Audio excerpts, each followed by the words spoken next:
여성들의 아름다움을 더욱 빛나게 해주는 전통의 명품들이 있다.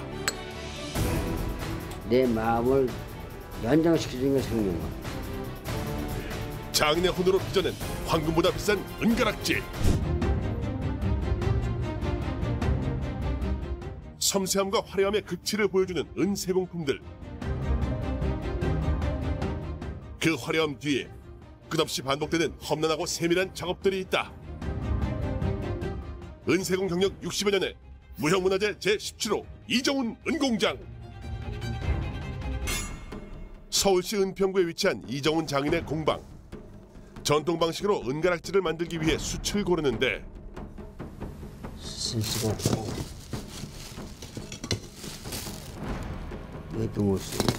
과연 어떤 숯을 찾는 걸까? 소나무 숯입니다. 숯 사이를 뒤지며 마음에 드는 숯 찾기를 한참. 그런데 이때 그래, 이게 됐어. 이게 된 거예요. 멋있다고. 흥분 걸른 것 같아. 흥분. 이게 쓸모있는 건 이거 하나야. 이 많은 것 중에 하나예요? 몇 개 안 나와. 그래요? 그래도 송탄이 어려운 거야. 한 섬을 사가지고 가면 한 달밖에 못 써요. 송탄은 소나무를 태워서 만든 숯을 말하는데 이정훈 은공장이 한참 동안 찾은 것은 바로 홈이 없는 매끈한 송탄이다. 참나무로 만드는 일반 숯과 달리 송탄은 깊게 패인 홈이 적고 매끈해 전통 은공예를 하기에 꼭 필요한 재료이다. 힘들게 찾아낸 송탄을 갑자기 조각하는 장인. 조심스럽게 송탄의 표면에 홈을 파는데 이렇게 송탄에 홈을 파는 이유는 대체 뭘까?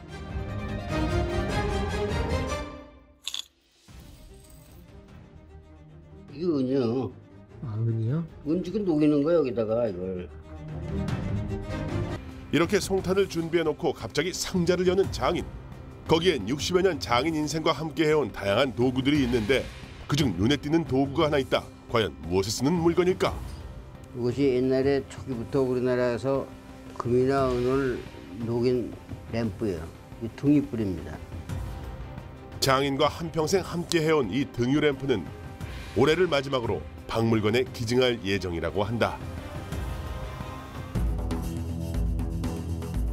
이제는 아무도 사용하지 않는다는 이 물건은 도대체 어떻게 쓰는 걸까? 코로 숨지고 이걸 보는 거예요. 이거 하는 사람이 없어요 지금.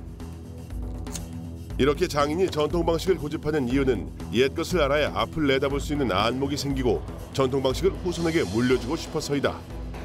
등유 램프에 불을 붙이고 은을 녹이기 시작하는데 숯의 온도를 올리기 위해 숨 한 번 쉬지 않고 거센 바람을 불어넣는다. 그렇게 숨을 참아가며 고된 작업에 들어간 지 얼마나 되었을까? 은 녹잖아요. 이거 녹고 있잖아. 은이 녹기 시작하는 온도는 약 960도, 거의 1000도에 가깝다. 1000도를 유지하도록 센 호흡으로 바람을 불어넣기를 또 30분. 바로 공간이요. 우리 대잖아 지금. 우리 대잖아 지금. 20분 동안 쉬지 않고 바람을 불어넣은 후 은은 액체 상태가 되었다. 액체 상태인 은이 굳어 조그마한 은 덩어리가 되자 이번엔 망치를 집어들고 두들기기 시작하는데 반지만 위에서 누르는 거예요. 은가락질을 만들기 위해 은 덩어리를 망치로 두들겨 우선 긴 막대를 만들어야 한다. 불로 가열해서 망치로 펴고 두드리는 전통 방식은 주물러 뜨는 현대 방식과는 전혀 다른 장점이 있다. 전통 방식으로 만든 은가락지는 매우 단단하고 변색 또한 잘 되지 않는다고 한다. 이렇게 바람을 분 지 30분, 은이 빨갛게 되었다. 이렇게 해서 옛날에 이랬다 그런 얘기 이렇게 해서 옛날에는 불고 때리기를 반나절. 어느덧 납작했던 은 조각이 긴 막대 형태를 띠기 시작했다. 하지만 단순히 망치질만 하는 줄 알았는데 여기에도 장인의 노하우가 있다. 딱 소리 된 거야. 직선이 돼 있잖아. 두께랑 뭐랑 다 맞는 거야. 그래요? 예. 이거 이제 틀에다 박으면은 형태가 나오는 거야. 장인이 도구 하나를 꺼내 들었는데 이 골판이라고 반지 동그랗게 만드는 거예요. 이게 박아서. 장인이 30년 이상 썼다는 오래된 골판. 이 골판에는 다양한 크기의 홈들이 내면 가득 파여져 있어 이 홈들을 이용해 반지를 동그랗게 만든다고 한다. 옛날에 혼자 할 때 이게 누가 붙들은 사람이 없단 말이에요. 에? 이게 내가 이제 발로다가 이렇게 붙들어가지고 옛날에 이렇게 해가지고 이걸 때려서 만드는 거야 이렇게. 기묘한 자세를 한 장인이 은막대기를 골판에 대고 두드리기 시작하는데 망치질과 함께 네모난 모양의 막대기가 동그랗게 변하기 시작했다. 홈에 넣느라 구부러진 부분을 펴고 다시 홈에 대고 두드리고를 수없이 반복하자 골판에 박으면 이렇게 타원이 되는 거예요 여기가. 타원이 된 은막대를 또다시 불에 달구는데 이렇게 은막대를 불에 달구는 이유는 오랜 망치질로 은막대 조직이 무르게 된 것을 열 처리를 해주면 은막대 조직이 다시 단단해지기 때문에 꼭 이 작업을 해야 한다. 이렇게 하나하나의 작업 과정에 전통의 숨결과 장인 정신이 들어있다. 담금질된 은막대를 들고 자리에 앉은 장인. 장인이 집어든 것은 다름 아닌 고무망치. 그 이유는 은막대 조직이 조금이라도 덜 무르게 하기 위함이라고 한다. 고무망치로 은막대를 구부리고는 손으로 말아 가락지 모양을 만들어 나간다. 선생님 왜 이렇게 크게 만드세요? 자 보내니까 그 아, 말로 그래요? 시키지 마라. 아이, 다 보면 다 나오는데 자꾸 말을 시키면 어떻게 그거를. 이렇게 정신을 집중하고 혼신의 힘을 다해 동그란 가락지 하나가 드디어 완성이 되었다.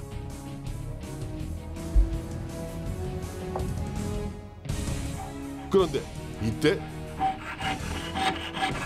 완성된 줄만 알았던 동그란 가락지를 갑자기 톱으로 자르기 시작하는 장인. 얼마간의 톱질이 끝나고 가락지가 아예 두 동강이 나버렸는데 무슨 문제라도 있는 걸까? 옛날에 딸돌 했는데 내가 이제 편리하기 위해서 이렇게 하는 거야. 이걸 못 말아가지고 못 하는 거야 이렇게. 큰 가락지 하나를 둘로 쪼개서 쌍가락지를 만드는 게 장인만의 노하우.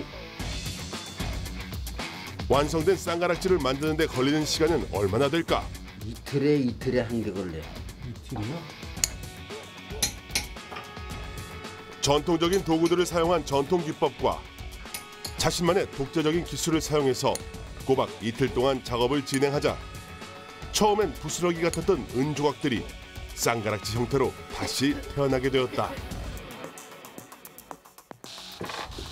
이때 갑자기 자리에서 일어난 장인이 뚜껑을 열고 뭔가를 바르기 시작하는데 그것은 바로 붕산. 은가락지의 붕산은 도대체 왜 바르는 걸까? 분도 땜 가라고. 이것이 이걸 안 치르면 연결이 안 돼. 은가락지의 틈을 메우기 위해 붕산을 바른 부분을 가열하는데 이때 작은 은막대기를 함께 녹인다. 은막대기를 녹여 가락지 틈으로 은물이 스며들게 하는 이 과정이 가장 어렵다고 하는데 이 잘못 떼면 반지 버리는 거야 녹아서. 이 떼질이 가장 힘든 거예요. 이 녹아서 붙는 거기 때문에 녹아버리면 끝나는 거 다시 붙는 거예요. 장인의 세심한 작업 끝에 드디어 연결된 쌍가락지 2개가 만들어졌다. 그런데 이번엔 줄을 들고 가락지를 갈기 시작한다. 대체 무슨 작업을 하는 걸까? 흔적이 다 없어지는 거예요. 그래 쇠고기지 흔적이 나타나면 쇠고기 부족한 거예요. 가락지에 갈라진 틈을 메우면서 생긴 울퉁불퉁한 면을 줄로 갈아 다른 부분과 차이나지 않도록 매끄럽게 만들어야 한다는 것. 가락지에 있었던 갈라진 틈이 말끔히 사라졌다. 그리고 해방 후에 우리나라는 폐허가 돼가지고 일본 치하에서 해방됐기 때문에 대한민국 사람은 직장이 없는 거예요. 19 되던 해 어떻게든 혼자 힘으로 먹고 살기 위해 기술을 배우리라 마음먹고 은공예와 인연을 맺었다. 그로부터 이 길을 60년 동안 걸어왔다. 각 단계의 작업이 끝날 때마다 장인이 반드시 잊지 않는 일이 있다고 한다. 이제 가루 모아가지고 녹으면 덩어리가 되는 거야. 이것도 쓰세요? 작업하다가 나온 가루들을 쓸어 모아 한꺼번에 녹여서 다시 사용하는데 이렇게 녹여서 다시 쓸 수 있는 건 금과 은뿐이라고 한다.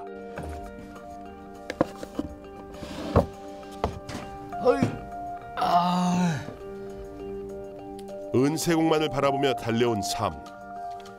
건강을 지키기 위해 챙겨온 습관이 하나 있다는데 다름 아닌 하루에 한 번 동네 뒷산에 오르는 것. 일이 잘 안 될 때도 이곳을 찾는다. 이건 내 쉼터 여기가. 거칠고 험한 작업을 하기 위해서는 건강이 중요했고 그래서 산책을 하기 시작했다. 나온 테라피를 마시면 내 몸도 건강해지고 머리도 맑아져요. 그래서 정신도 맑게 해가지고 작업하고 또 회상도 하고 생각도 해보기 위해서 이 자리에 매일같이 나와서 쉬었다 가는 거예요. 그는 반평생 은공예를 하기 위해서 자신만의 방법으로 건강을 지켜왔다. 한숨 돌린 장인이 자리로 돌아와 또 한 번 망치질을 시작하는데 이번엔 은이 아닌 금이다. 금종이를 톡톡 두들겨 다양한 모양의 금 조각들을 얻어내는데 이 조각들은 어디에 쓰이는 걸까? 한쪽에 들어가는 것이 이게 한 번에 이게 다 들어가는 거예요. 대체 이 금조각들을 은가락지에 어떻게 넣는다는 걸까? 은가락지에 금조각을 붙여넣는 이 작업엔 장인만의 비법이 숨어 있다고 한다. 지금까지 공개한 적이 없는 이 과정의 비밀은 과연 무엇일까?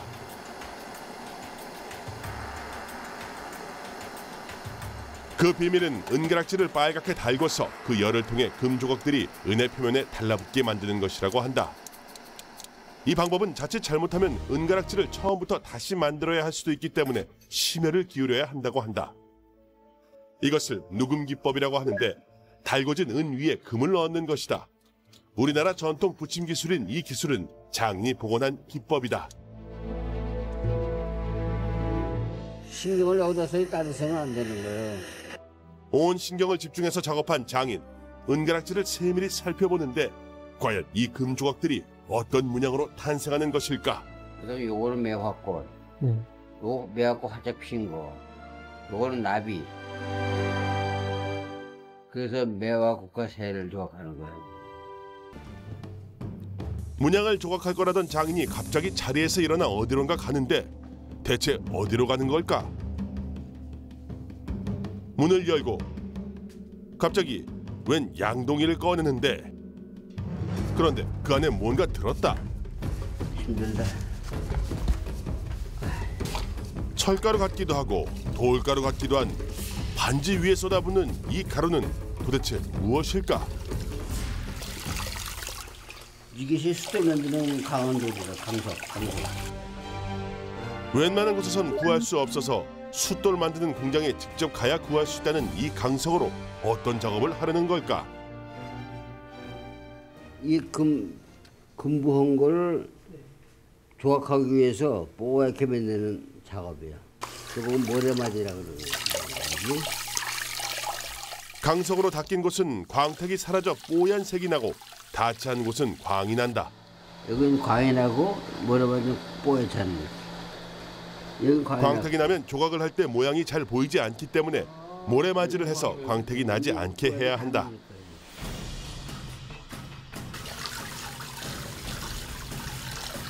쏟아 붓고 눈으로 확인하고 다시 붓고 확인하고 이 지루하고 고단한 작업을 좋은 색을 얻을 때까지 1시간 동안 1000번 가까이 계속해서 반복한다. 장인이 이제 본격적으로 가락지에 문양을 넣을 준비를 하는데 섬세하고 정교한 문양을 만들어내기 위한 장인만의 비밀 병기들이 등장한다.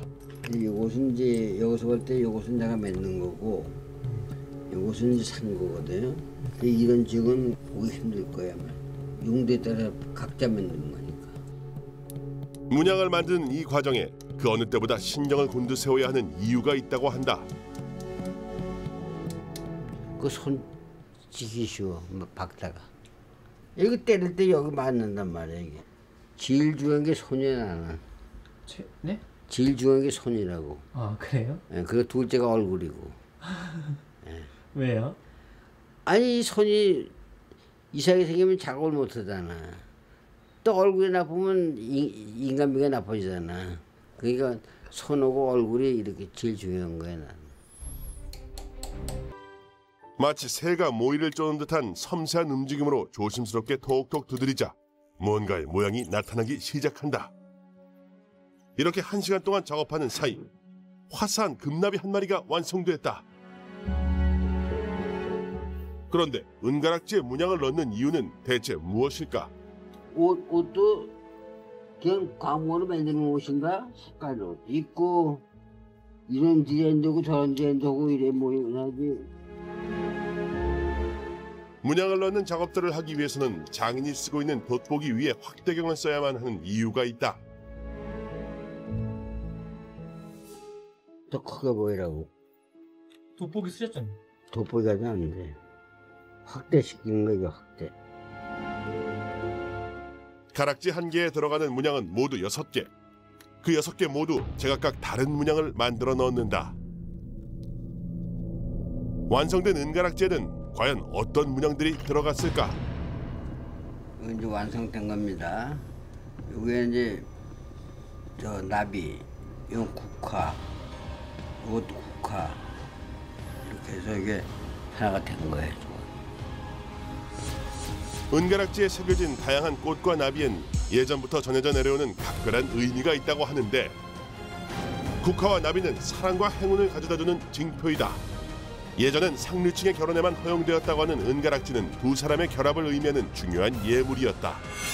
이거 안 했으면 나는 밥을 못다 하는 생각도 들어가고 이걸 허물어서 인간문화도 됐고 이걸 허물어서 내가 생활유지도 됐고 생활유지가 되니까 내가 오래 사는 거예요. 살다 보니까 역시 이런 제품이 나온 거다. 그래서 항상 나는 작품이 모든 것을 내 마음을 연장시켜주는 게 생명감. 그렇게 알고 나 이러고 있어요. 평생을 은공예에 바친 장인이 그동안 소중히 보관해온 것들이 있는데 이것이다 내가 그동안에 한 15년간 전통공예를 좀 만들어서 진열해놓은 거예요.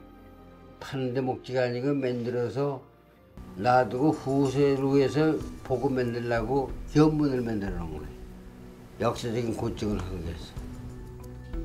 그런데 이때 제작진에게 가장 소중하게 생각하는 작품 하나를 공개하겠다며 들고 오는 장인. 요즘 가장 많은 시간을 들여 매달리고 있다는 작품이라고 한다. 80 넘은 장인이 자신의 모든 것을 담았다고 말하는 이 작품은 과연 무엇일까? 지금까지 배우고 익히고 갈고 닦은 모든 기법으로 가장 정성스러운 마음을 담은 어룡 필통이다. 시간이 흘러 사람은 떠나가도 오랜 시간 속에서 쌓인 지혜와 비법은 영원히 전해지길 바라며 간절한 염원을 담았다는 이 작품에 장인은 얼마나 시간을 들인 걸까? 이것이 내 생애 가장 마지막 작품이에요. 이거 만들기 위해서 3년간을 노력을 해가지고 이뤄낸 작품이고. 은과 비추가 들어가 3천만 원 상당의 걸작이 탄생했지만 장인의 땀과 노력은 돈으로 살 수 없다. 모든 이들이 정진해서 큰 인물이 되길 바라는 간절한 바람으로 만들어낸 어룡 필통. 은가락지에만 한평생을 바쳐 한 길을 걸어온 이정훈 장인. 그의 은가락지는 더 이상 조연이 아니라 더욱더 빛나는 주인공이 될 것이다.